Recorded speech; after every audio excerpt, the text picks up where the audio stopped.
Now, as we have discussed in previous lectures about fundamental quantities, their units, along with that we have to discuss one more fundamental part in physics.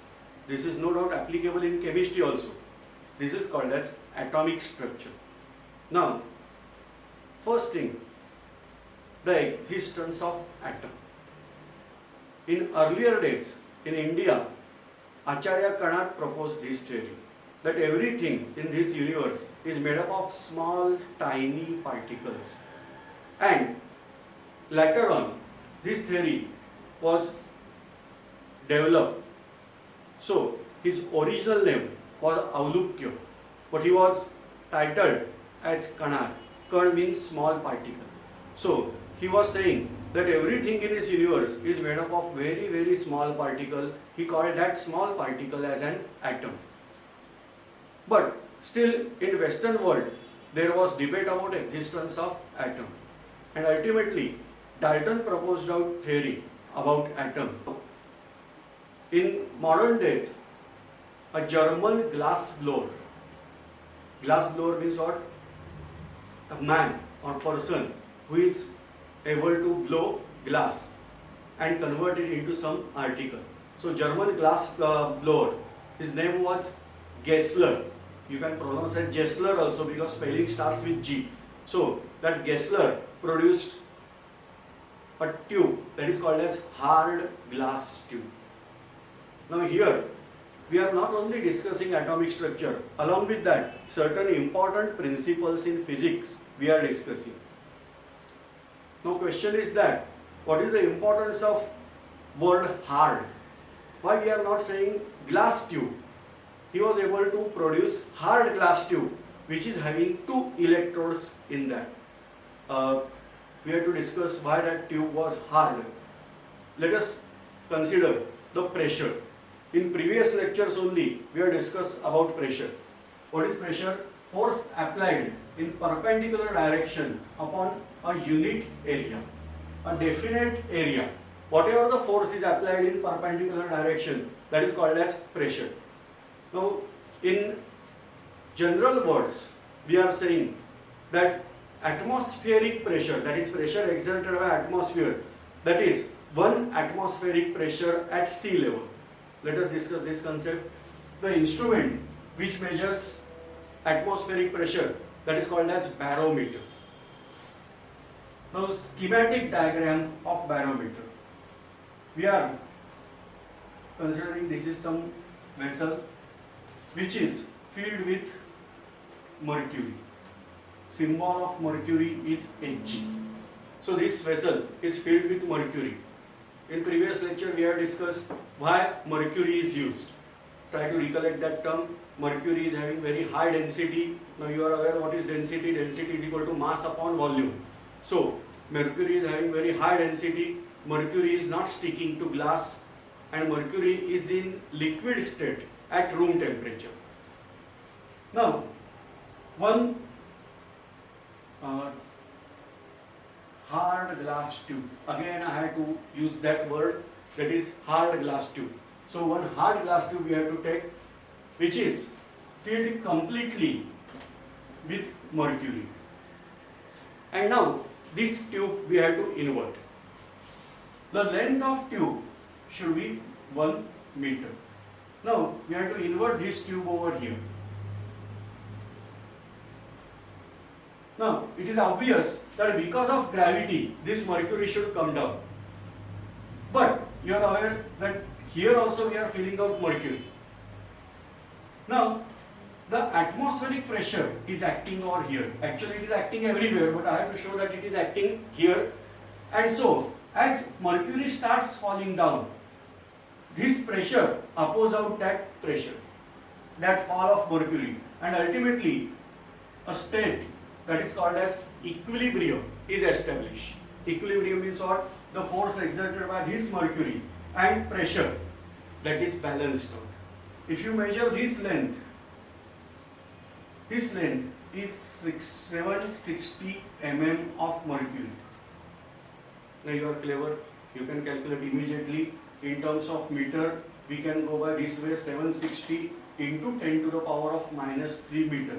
Try to recollect millimeter to meter, we have to multiply by 10 raised to minus 3. Meter to millimeter, we have to multiply by 10 raised to 3. So here 760 into 10 raised to 3, that means 76.0 into 10 raised to 3, 10 raised to minus 3. That means I have to shift decimal 3 places towards left. So answer is 0.76 meter. So this length is now 0.76 meter, especially if you are at sea level. So this pressure is called as 1 atmospheric pressure. So what is 1 atmospheric pressure? Pressure exerted by atmosphere at sea level.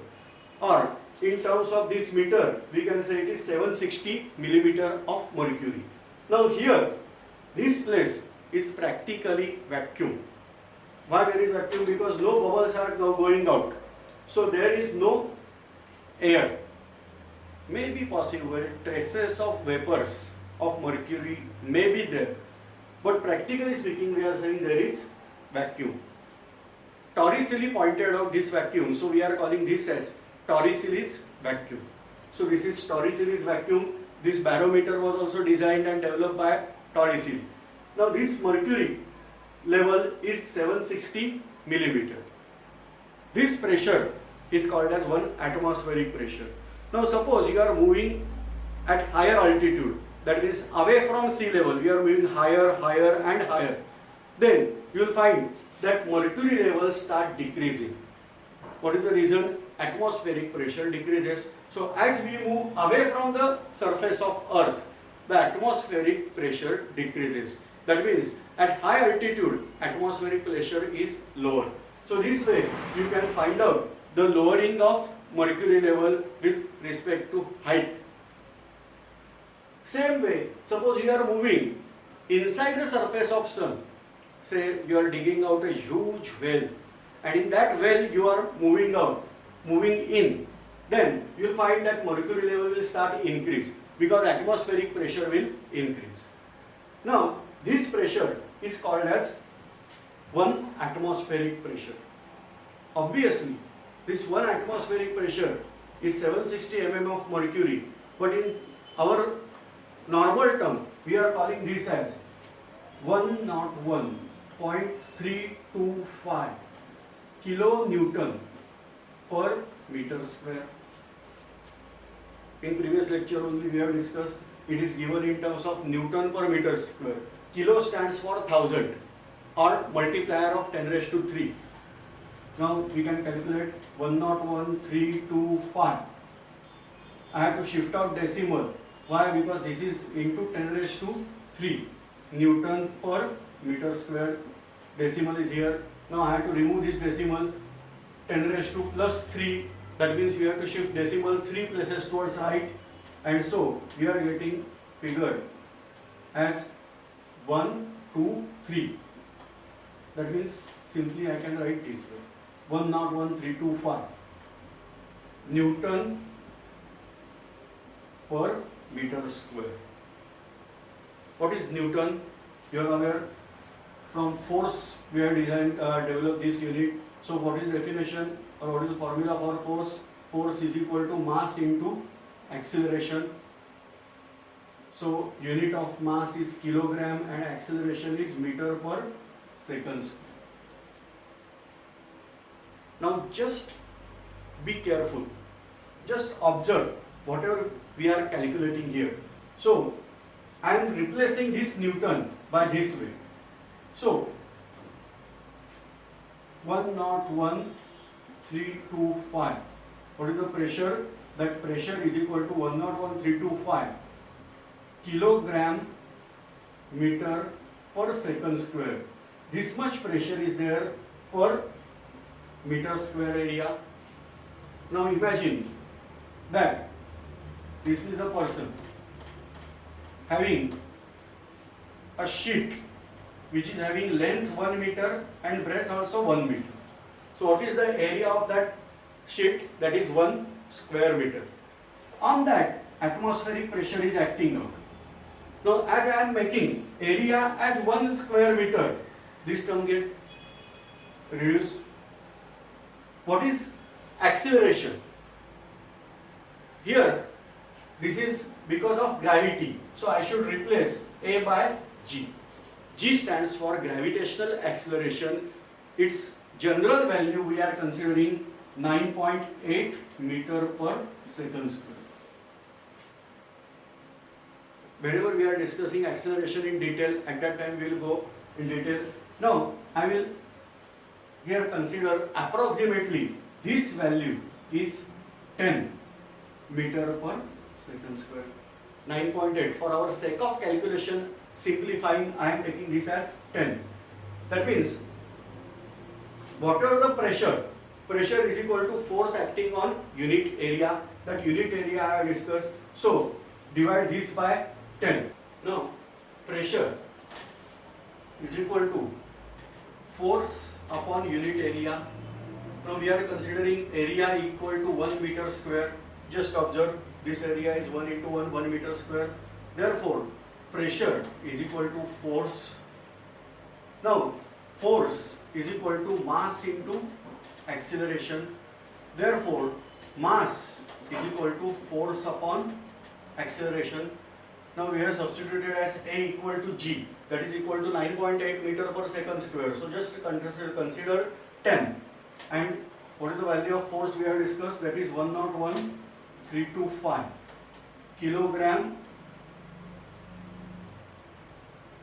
meter per second square.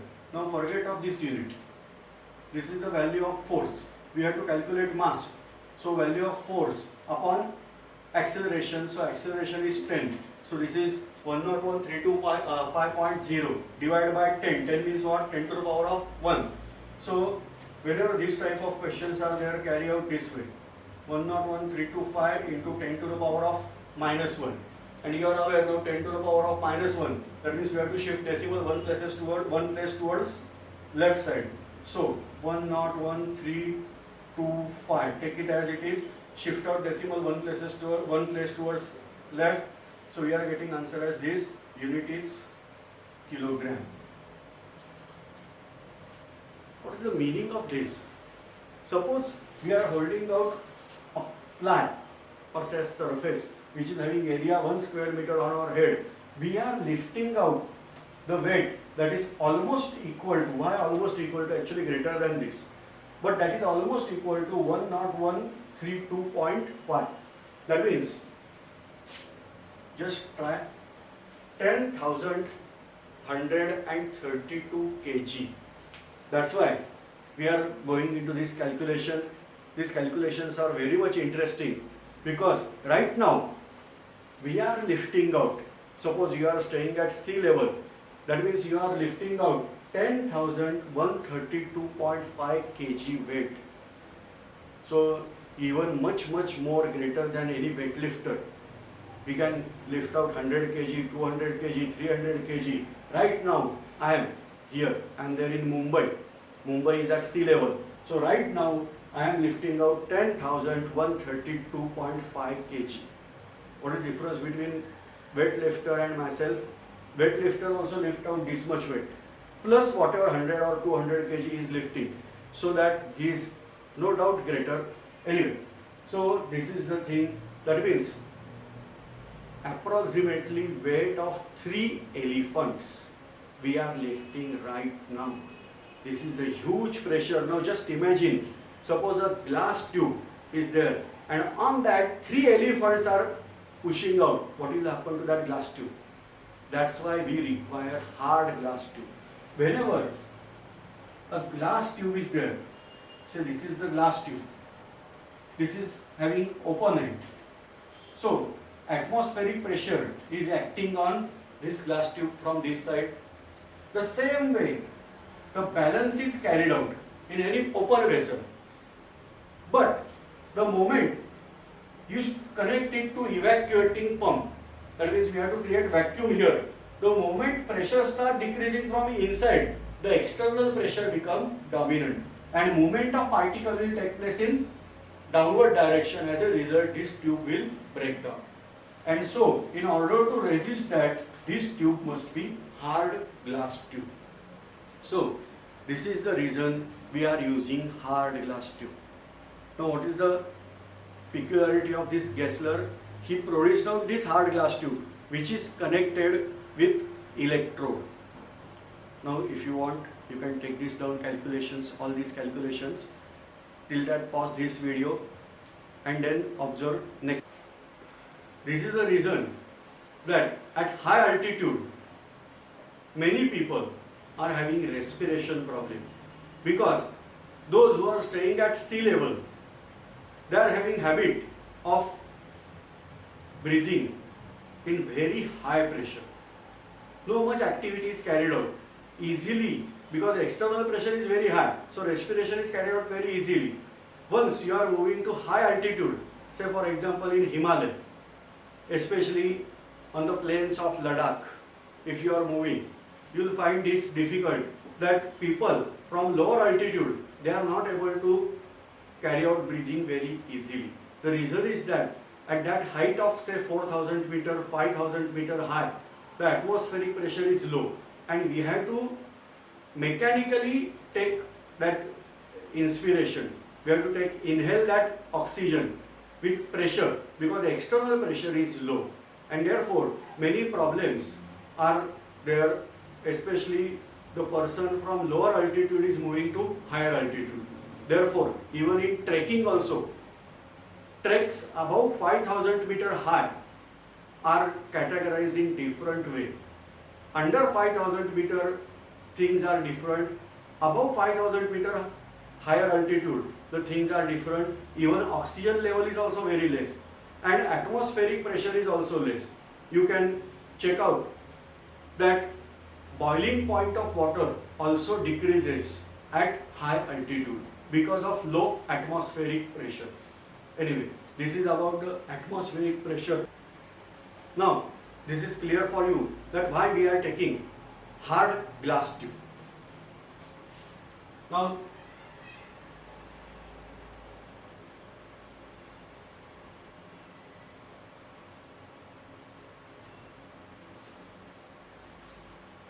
one thing I want to make clear, that my drawing is not good, and on this type of whiteboard, this is not at all good, but try to understand. No doubt, we can animate, but I am against that type of animation. So, just try to understand the concept first. These drawings are called as schematic diagram. What is the meaning of schematic diagram? Diagram which is drawn to explain certain things. This actual tube may not be like this, but we are giving some scheme. Schematic diagram is there. Now, this is that Gessler's hard glass tube fitted with these electrodes. Electrode is made up of a metal and having connector outside. So this is metallic disc, and which is connected to connector outside. This is the provision so that we can connect this to evacuation pump. Evacuation means I have to create here vacuum. I have to remove air from this. So there will be evacuation.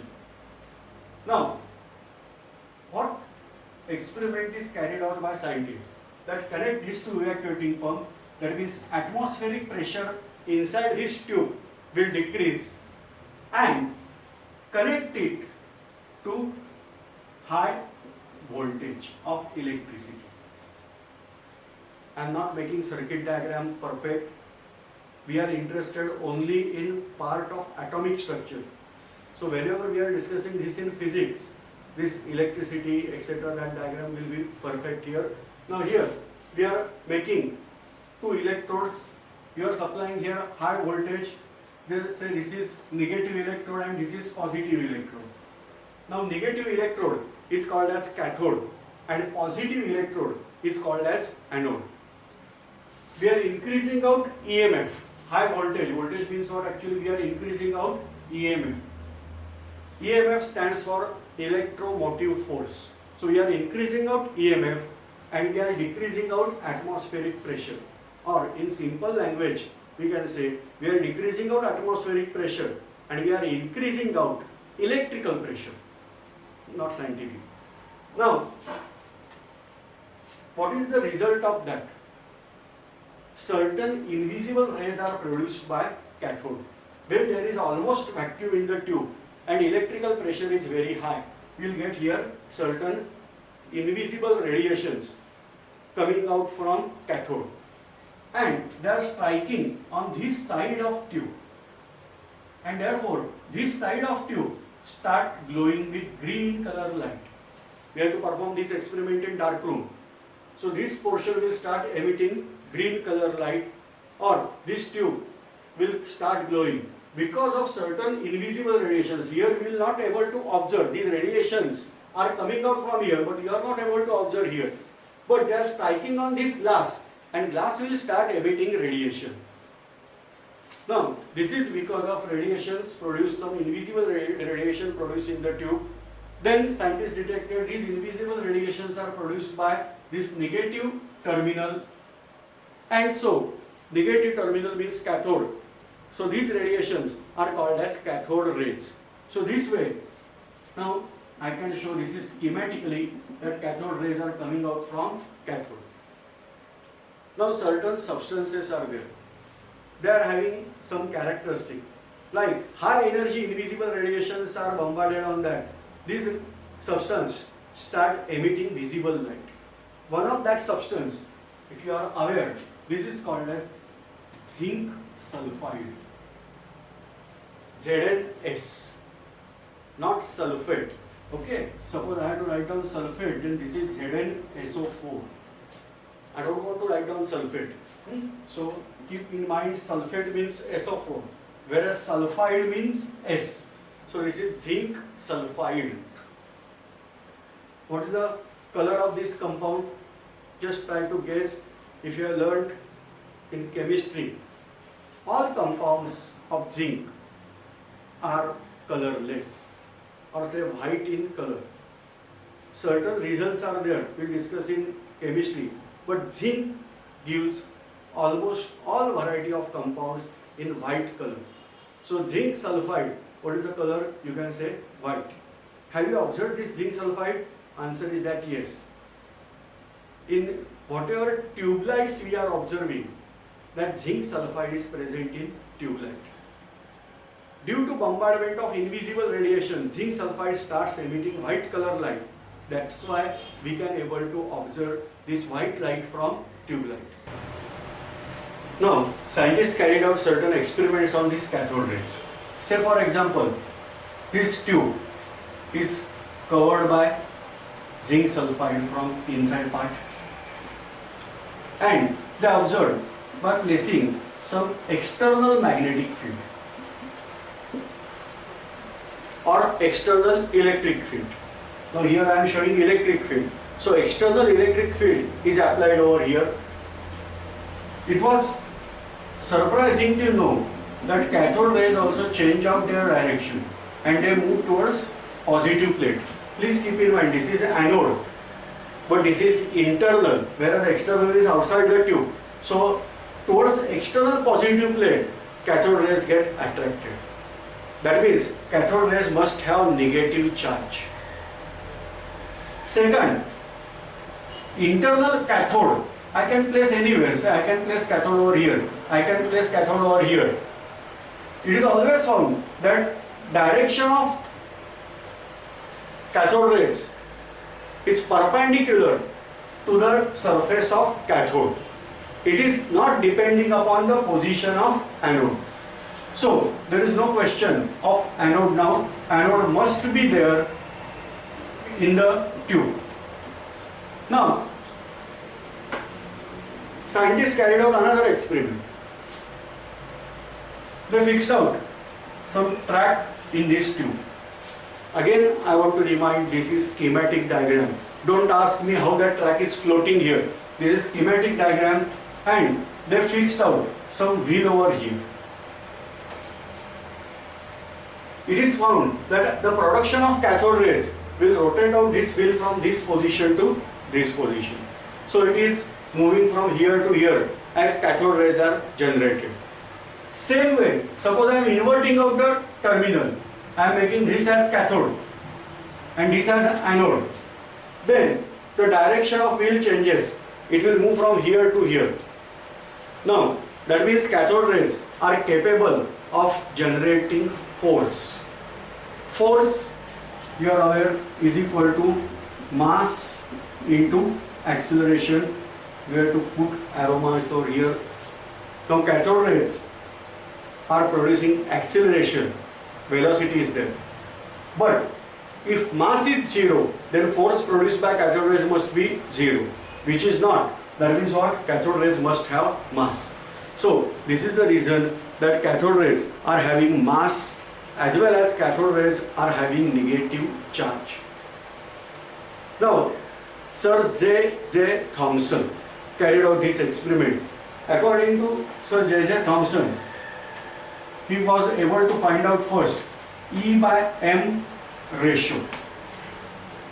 What is E by M ratio? E means charge and M means mass. So charge to mass ratio he was able to calculate. Then he used different element as cathode. Variety of metals he tested for cathode, and every time he find out E by M ratio. And surprising to know, always E by M ratio found to be constant. That means, irrespective of metal, emitted cathode rays are having same or similar characteristic with respect to charge and mass. That means, all type of metals or whatever the metals used by Sir J. Thomson, they are possessing same type of particle. Sir J. Thomson termed this particle as electron. So this is the discovery of first subatomic particle. What is subatomic particle?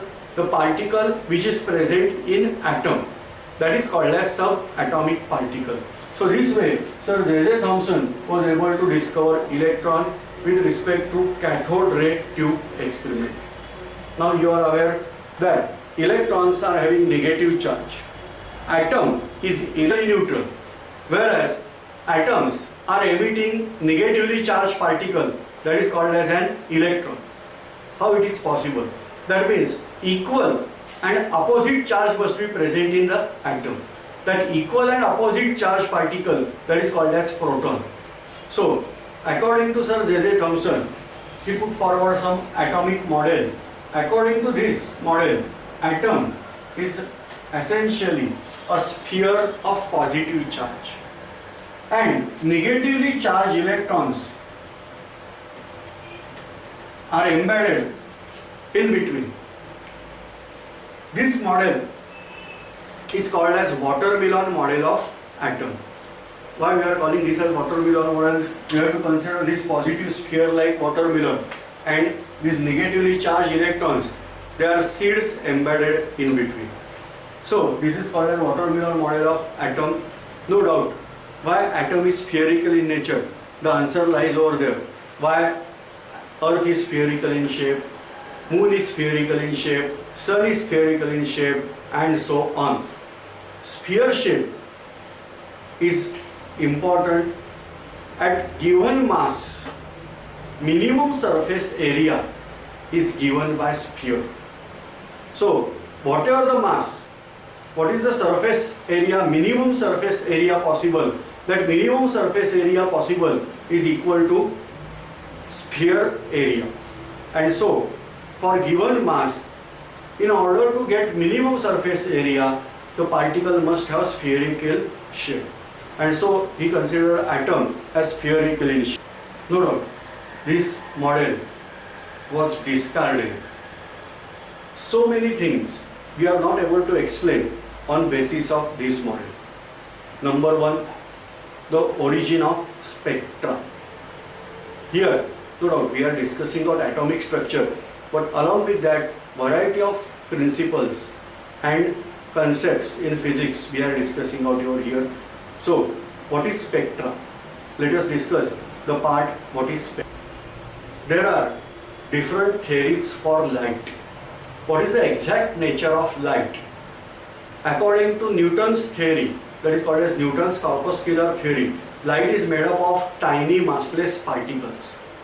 Whereas according to wave mechanics, light is made up of wave. We are concentrating here on wave theory of light.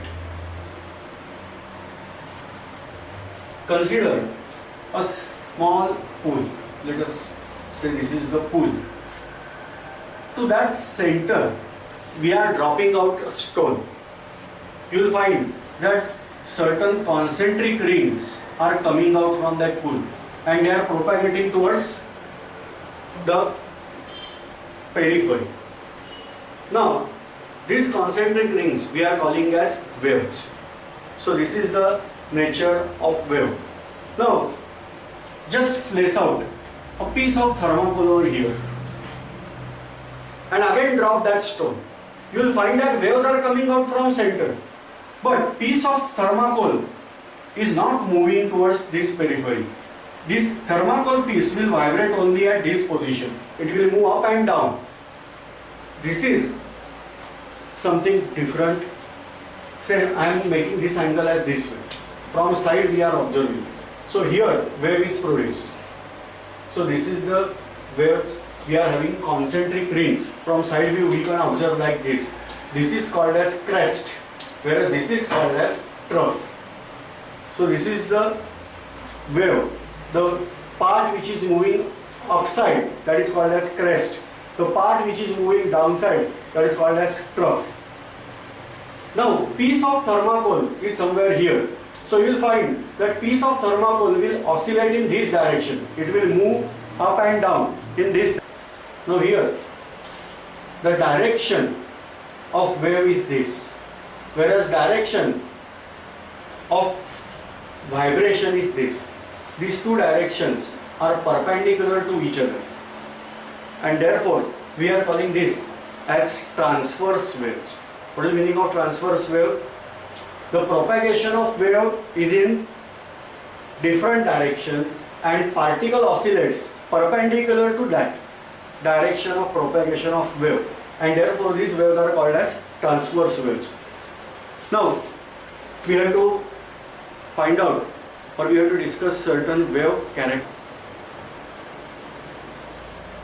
We are making some graphical representation. I am drawing a wave. Consider all these are of same size. Now this is called as crest, whereas this is called as trough. So this is crest, this is trough. This is the mean position. That means before disturbance is carried out, the position is this. After getting disturbance, we are getting formation of wave. Now this is the maximum displacement from mean position. So this is called as maxima. This is the minimum or lower side displacement from position. So we are calling this as minimum. This is also actually maximum displacement, but towards downside. So we are calling this as minimum. The maximum displacement from mean position. So mean position and maximum displacement, this distance is called as amplitude of the wave. So wave characteristic we are discussing, this is crest, this is trough. The maxima, minima. Maximum displacement from mean position, this distance is called as amplitude. Same way this is also amplitude only. Whatever amplitude is here, that same amplitude is here. So this is called as an amplitude of wave. Now what is one single wave? Say from here to here, this distance is called as single wave. So this is called as mean position. This is one more mean position, and again there is mean position. So one wave is what? One crest plus one trough. Look here, one crest plus one trough. That is called as one wave. So what is wavelength? So I have to check this distance. This distance is called as wavelength. Wavelength is denoted by this Greek letter that is called as lambda. So this is wavelength. This is denoted by lambda. We can say reverse wave y, something similar to inverted y. So this is lambda or wavelength. Now how we are going to define what is wavelength? Wavelength is distance between alternate mean position. So this is first mean position, I am not considering second. The third, that means one is left, So this is called as alternate. So distance between alternate mean position is called as wavelength. Now you are aware now what is the first characteristic we have discussed? Amplitude. Second characteristic we are discussing, that is wavelength. Wavelength is denoted by letter lambda. Now this is also maxima, this is also maxima, this is minima, this is also minima. This lambda, if you measure, you will find that between two maximae also the same distance is there, and between two minima there also same distance is there. So we are defining wavelength as distance between alternate mean position or successive means one after another, so successive maxima or successive minima. Again remember, what is wavelength? Wavelength is distance between alternate mean position or successive maxima or between successive minima. So this is called as wavelength. Now next property we have to discuss, that is the frequency of this radiation. What is frequency? Number of waves passing out. What is one wave? One crest plus one trough. That is called as one wave. Number of waves passing out in unit time is called as frequency. I am revising. Number of waves passing out from a particular point in unit time. Now you are aware of unit of time, we are considering in second. So unit time means 1 second. So number of waves passing from particular point in 1 second is called as frequency of that wave. Now frequency of that wave, that is denoted by letter nu. These all Greek alphabets are there. So frequency, what is the letter we are using here? That is nu. What is nu? Number of waves passing out in a particular point in unit time, that is 1 second. So how we are going to define frequency? Or suppose we have to find out unit, then simple thing, this is called as one wave, or rather here we can call one cycle. So 1 cycle per second, 2 cycles per second, 3 cycles per second, like that we can find out the frequency. So what is unit of frequency? Cycles per second. Now in honor of scientist Hertz, we are giving this unit as Hertz.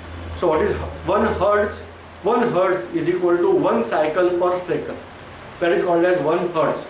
So unit of frequency, that is we are giving by letter Hz. That is Hertz. Hertz means cycles per second.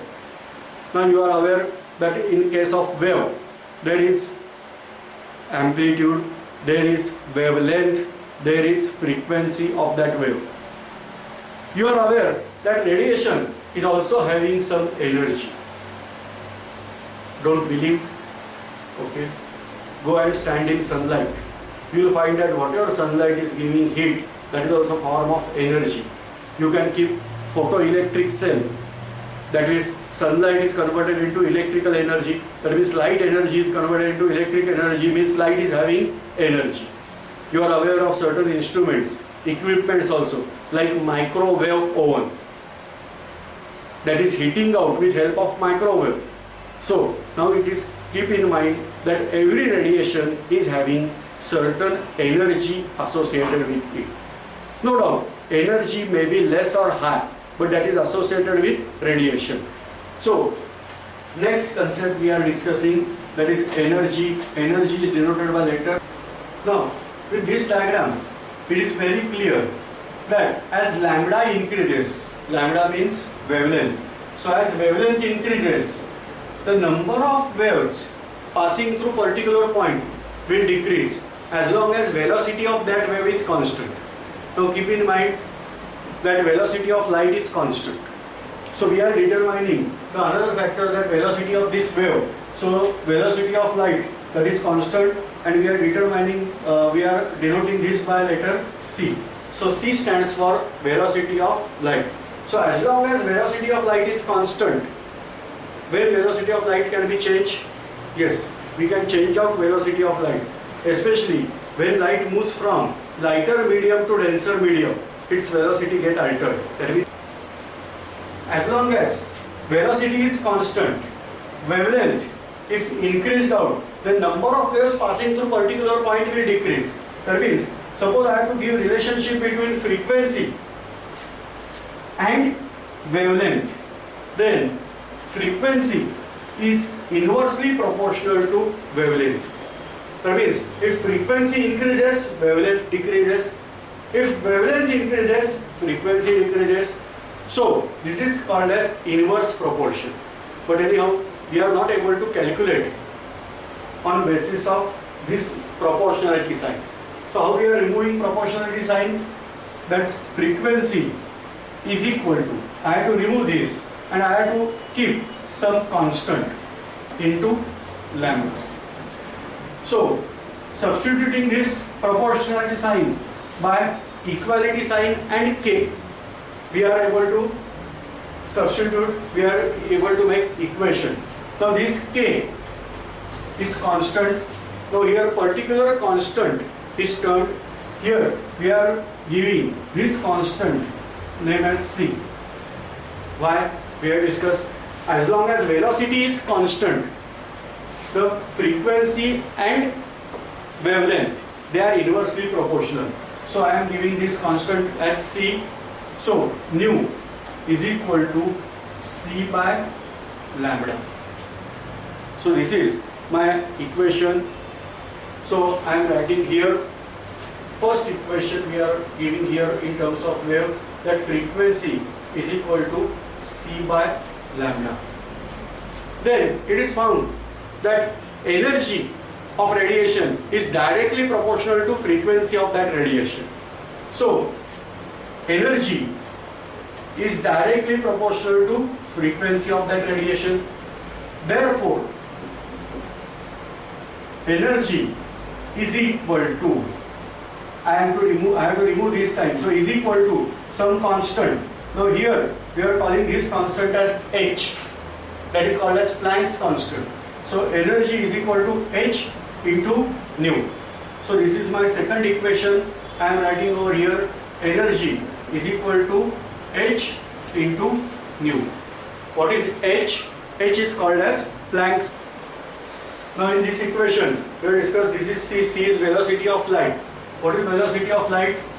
We are considering this velocity in vacuum. For standard we are considering that is in vacuum. So for general purpose we say it is equal to 3 into 10 raised to 8 meter per second. Actual value is different. It is 2.99 something. But for general purpose we are saying it is 3 lakh kilometer per second. That is equal to 3 into 10 raised to 8 meter per second. Another constant we have discussed here, that is h. H is called as Planck's constant. The value is 6.626 into 10 to the power of minus 34 unit in joules second. Now from our side you have to by heart these values. Sometimes they are providing, but otherwise you can by heart these types of values. So whenever we are discussing some constant, you have to by heart these values. So we have two equations, nu and e. I can combine these two equations because I am having value of nu. So I am substituting value of nu over here. So my third equation, that is E is equal to h. What is the value of nu? C by lambda. So h c by lambda. This is my third equation. Actually by combination of equation 1 and 2 we can able to derive this, because nu is equal to, from equation 1, nu is equal to c by lambda. I am substituting just value. So we are getting this nu is equal to c by lambda over here, and answer is E is equal to hc by lambda. That means h is constant and c is constant.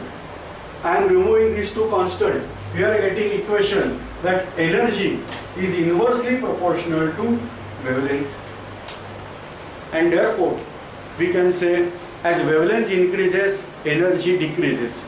As energy decreases, wavelength increases. Alright. So this is about the certain characteristics of, as there was question, what is spectra? Whenever we are passing white light through prism, we are getting it is scattered in 7 different colors. So that is called as spectra. But afterwards it is found that variety of invisible categories of lights are also there. Here I am giving you that idea. So we are constructing some chart, that is single axis chart.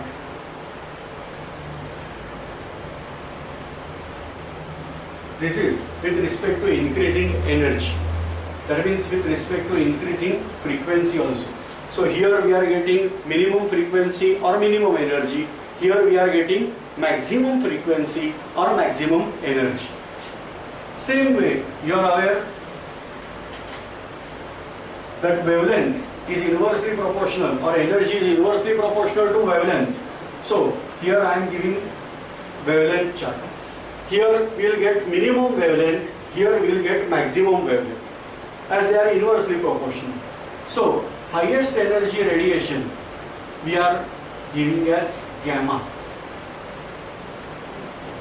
In some books they are mentioning cosmic rays, but here whatever the discussion we are considering gamma rays as highest energy radiation.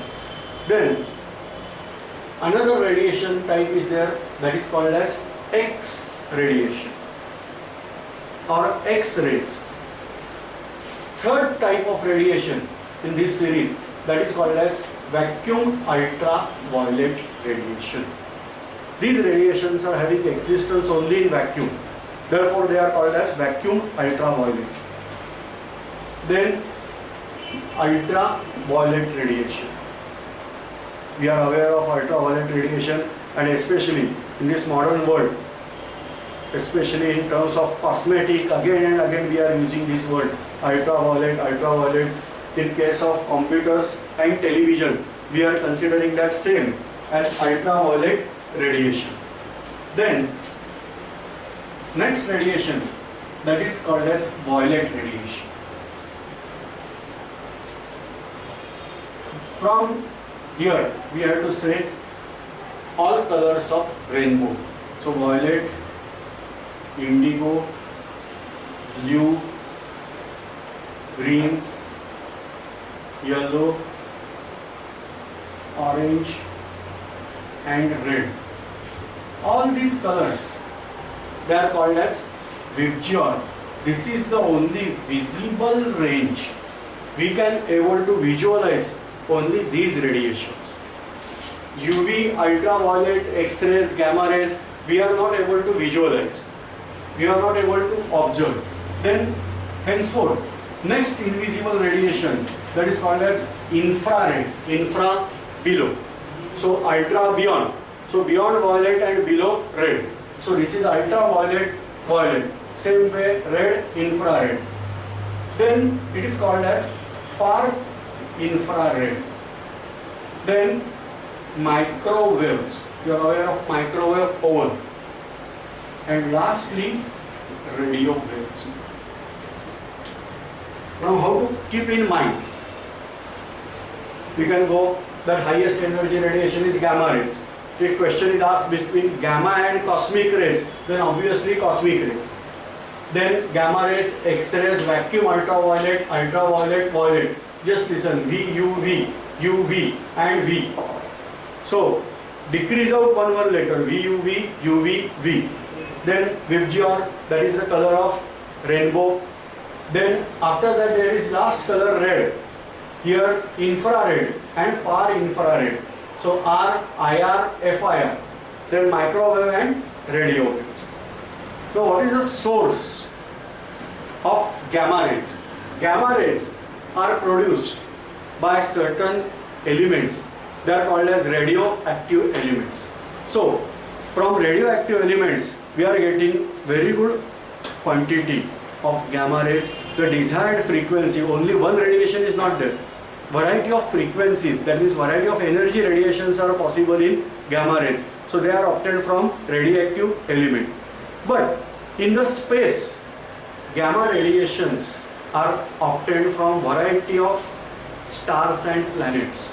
The best source of gamma rays we can consider here, that is very near to Earth, that is gamma rays source is moon.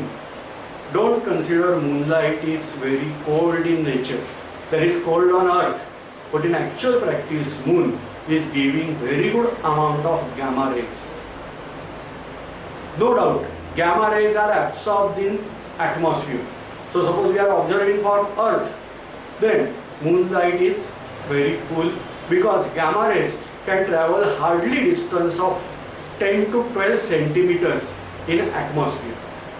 Whereas you are aware, till 400 kilometer from Earth, atmosphere is having existence. Whereas gamma rays are traveling just distance of 10 to 12 centimeters in the atmosphere. So gamma rays from moon, they are not coming on Earth. Gamma rays emitted by sun, they are also not coming on Earth. Sun is also emitting gamma rays. But as compared to moon, sun is blurred or dull in emission of gamma rays. No doubt, Earth is not emitting that much gamma rays with compared to moon and sun. Now next source, next radiation, that is X-rays. Wilhelm Conrad Röntgen, so simply according to spelling I must pronounce as Röntgen. So Wilhelm Conrad Röntgen able to discover this radiation, and so he termed as X-rays, unknown radiation for him, so he termed as X-rays, like algebra. So that is called as X radiation. In some book it is written as Röntgen radiation, but himself, Röntgen was against giving his name to that radiation. He says this must be termed as X-rays only. So this is called as X-rays. Variety of X-rays are there. We are just giving only small list here, so we are denoting X-rays. What is the source of X-ray? That is called as X-ray tube. From X-ray tube we can able to generate X-rays. Now you are aware of cathode rays. Suppose high energy cathode rays are suddenly stopped by hard metal, it is producing X-rays. So very good source of X-ray is X-ray tube. But another source is there that is very close to us, and right now it is in front of you. Suppose you are using cathode ray tube, television or monitor, then that can be a source of X-rays, because whatever television, the old color televisions, they are made up of cathode ray tubes. If cathode rays are suddenly stopped, they are producing X-rays. So in old TV set, many times a coil is there that is called as EHT coil, extra high tension coil, that can generate high EMF as it getting old and old. So immediately it will start producing X-rays. X-rays are having comparatively greater range in atmosphere. They can travel for 12 inches to 18 inches. Keep in mind, I am talking in terms of inches now. For gamma rays, we are talking in terms of centimeter. Here I am talking in terms of inches. So approximately we can consider 30 to 45 centimeters is the range of range of X-rays in atmosphere, and that's why one should not sit in front of television, especially color television, or beside the television. We should sit or stand at least 2 feet away from television set. This is called as X-ray pollution, especially in the cities. Then these radiations are produced on sun. For ultraviolet radiations, we are aware that ultraviolet bulbs are there, hydrogen lamps are there. They are producing ultraviolet radiation. These ultraviolet radiations are used to distinguish between fake notes and true notes. That is, the ultraviolet bulbs are there. Then from visible light, from violet to red, we can produce on earth very easily that tube light, that is giving variety of mixture of this. We can just separate out with help of prism or with help of even our CD. Just try to observe CD, just move here and there, you will be able to observe variety of colors on that CD. That is because of scattering of light. Then infrared bulb is there, from that we can produce infrareds. Then from klystron tube we can produce microwaves, and radio waves are produced from induction coil. So these all types of radiations are produced on Earth. We can able to produce these radiations on Earth, except this. Now certain stars and the objects present in space, they are also producing this variety of radiation. NASA and other research associations, they are associated with it. They are having telescopes, especially which will work on particular region of the spectrum. Say Chandra X-ray Observatory, on behalf of Indian origin scientist Chandrasekhar. This observatory is termed as Chandra X-ray Observatory. That is there to detect X-rays from various sources in the space.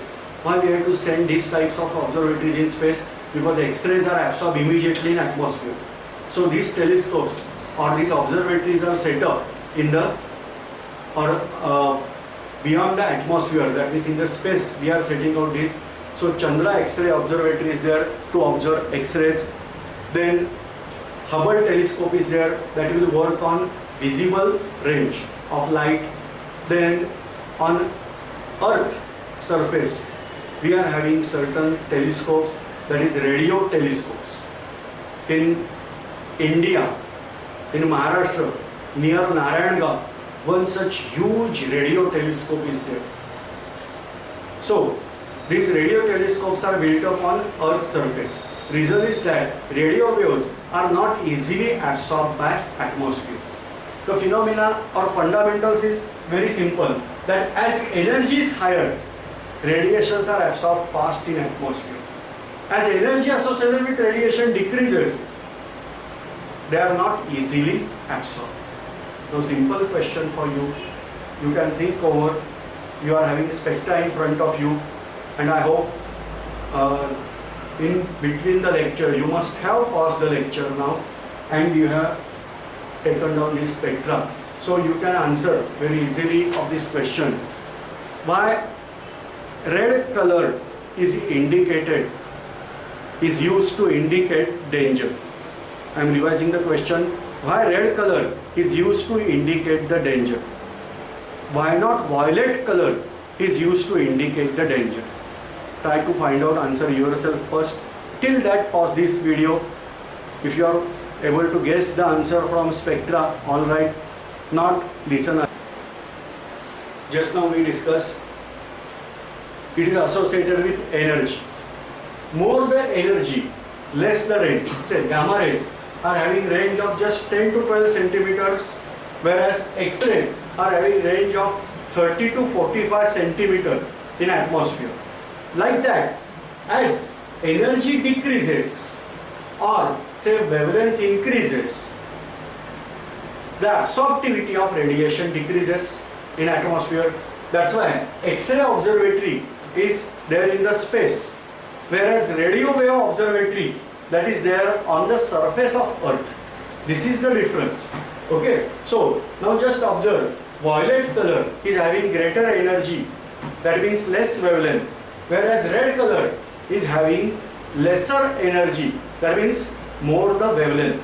So as red light is having more wavelength, that means less the energy, it can have longer range, and from long distance one can visualize red color light.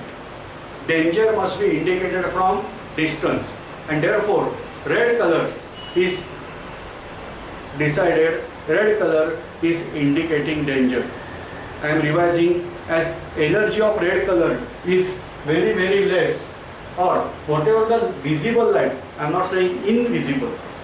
In case of visible light, if red light is having minimum energy and maximum wavelength. So it is having greater range. So most dangerous object is denoted by color red. Less danger is indicated by orange color. Still less danger should be indicated by yellow. But there is confusion between yellow and orange color. In order to avoid that, we are considering this as green. And so these types of signals are marked. First number, highest level of danger red, second level of danger orange, that means less danger, and green means what? You can move now. So minimum danger is indicated by higher wavelength. Suppose I am indicating violet color as danger color, then it is not visible from longer distance. The reason, range of violet light is very less in case of visible light. Now come to the point, spectra. I am giving you an example. We have to take piece of iron. Is it hot or cold? Answer is that on earth every object is hot. We have discussed what is the minimum possible temperature in this universe, that is minus 273 degrees Celsius. At that temperature we are calling that as cold temperature. If object is having greater temperature than minus 273 degrees Celsius, then we have to consider it as hot object. And every object which is not cold, that is emitting infrared light. So infrared light is emitted by every hot object. So at present I am having piece of iron. Say in Mumbai, room temperature we have to consider as 25 degrees Celsius. 25 degrees Celsius, that means 25 plus 273, that is equal to 298 Kelvin. Object is cold when temperature is 0 Kelvin. Again keep in mind, don't read OK. Temperature is 0 Kelvin, then we have to consider that object as cold. If temperature is 298 Kelvin, that means it is much more hotter object. And so piece of iron will emit yellow color, emit infrared light. Why this piece of iron is emitting infrared light? We are not able to explain on basis of Sir J.J. Thomson's atomic model. Now still we can increase out temperature of iron rod or iron piece, heat out. You will find that it will become more and more hot, but it is not emitting any visible light. This is emitting only infrared, but of higher frequency or higher energy infrared light is emitted by that iron piece. Ultimately, you will find that it is going to turn into red color. We are calling that as red hot iron. Red hot means what? It is now starting emitting red light. Still heat out, you will find it will give yellow color light, orange, yellow. Step by step temperature will be increased, and color or wavelength or energy, that is also altered. So why this particular object is emitting different wavelength, that means different spectra, is not explained on basis of on basis of Sir J.J. Thomson's atomic model. This is the drawback of J.J. Thomson's atomic model. The important drawback we have discussed, but by discussing this important drawback, we have discussed a part that is very, very essential, that is part of spectra. So we have discussed this part of spectra. Now you are aware what is the spectrum. So we can discuss the next part, disciple of Sir J.J. Thomson, that was Sir Ernest Rutherford. We have to discuss now theory or atomic structure designed by Sir Ernest Rutherford. So we have to carry out now experiments, that is called as Sir Rutherford's experiment, and then we are discussing out atomic model proposed by Rutherford. Of course, that is in next lecture.